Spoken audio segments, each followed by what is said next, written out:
کل اسلام آباد high court میں عمران خان صاحب کی ضمانت کی درخواست کے اوپر سماعت ہے اور ہم امید کرتے ہیں کہ جلدی سے جلدی اس درخواست کے اوپر فیصلہ دیا جائے گا۔ آپ کو پتہ ہے کہ لاسٹ منتھ کی 15 تاریخ کو خان صاحب کی گرفتاری ڈالی گئی، ریمانڈ لیا گیا۔ اچھا، نہ خان صاحب کو پتہ ہے، نہ ہمیں پتہ ہے، نہ ہم نے کسی جگہ کے اوپر دیکھا کہ میڈیا کے اوپر کوئی ایسی بات چل رہی ہو کہ ان کی گرفتاری یا ریمانڈ دے دیا گیا ہے۔ اس طرح سیکرٹ طریقے سے یہ کارروائی کی گئی جس کا کسی کو علم ہی نہیں ہے۔ بالکل یہ غیر قانونی گرفتاری، ریمانڈ غیر قانونی تھا۔ اور آج آپ دیکھ لیں کہ پہلے نیچے ضمانت کی درخواست کے اوپر سماعت ہی نہیں ہوتی، کبھی جج صاحب چھٹی پہ ہوتے ہیں، کبھی پراسیکیوٹر صاحب سپریم کورٹ میں ہوتے ہیں، بہانے بنائے جاتے ہیں۔ اب ہم امید کرتے ہیں کہ جلدی سے جلدی اس درخواست کے اوپر فیصلہ ہوگا اور انشاءاللہ خان صاحب کی ضمانت ہر صورت کنفرم ہونی چاہیے، کیونکہ اس کیس کے اندر ہے ہی کچھ نہیں۔ اچھا، دوسرے نمبر پر ہم یہ خبر دیکھتے ہیں کہ خان صاحب کو گرفتار کرنے کے لیے نیب کی ٹیم پہنچ گئی ہے، جو جے آئی ٹی ہے اس نے فائنڈنگ دے دی ہے۔ تو ہماری گزارش ہے اسلام آباد ہائی کورٹ سے بھی اور سپریم کورٹ سے بھی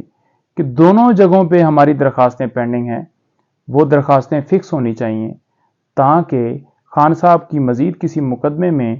گرفتاری سے روکا جا سکے۔ اس کی ریزن یہ ہے کہ یہ سارے کے سارے کیسز جو بنائے گئے ہیں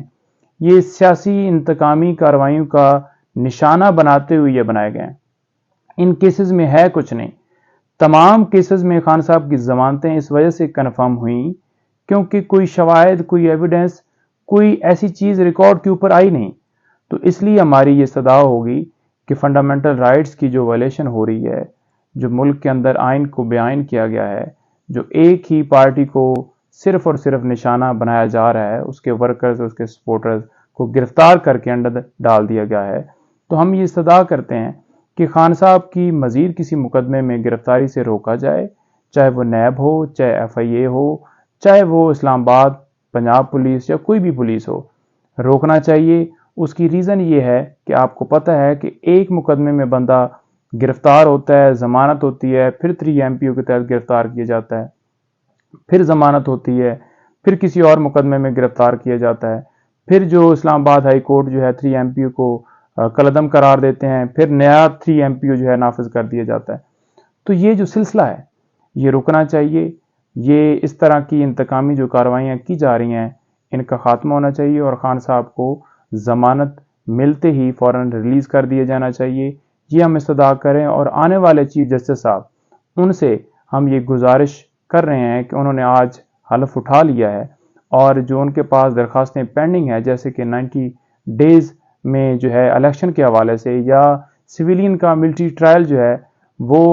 اس کو ہم نے جو ہے وہ چیلنج کیا ہوا ہے، وہ درخواست ہم نے دی ہوئی ہے۔ آفیشیل سیکرٹ ایکٹ یا آرمی ایکٹ وہ جو ترامیم کی گئی ان کو چیلنج کیا ہوا ہے۔ تو یہ تمام درخواستوں کے اوپر وہ فیصلہ دیں تاکہ ملک کے اندر آئین جو ملک جو ہے ہمارا جو ہے وہ بے آئین ہو چکا ہے، آئین کی بحالی ہو، قانون کی بالادستی ہو، آئین کی بالادستی ہو۔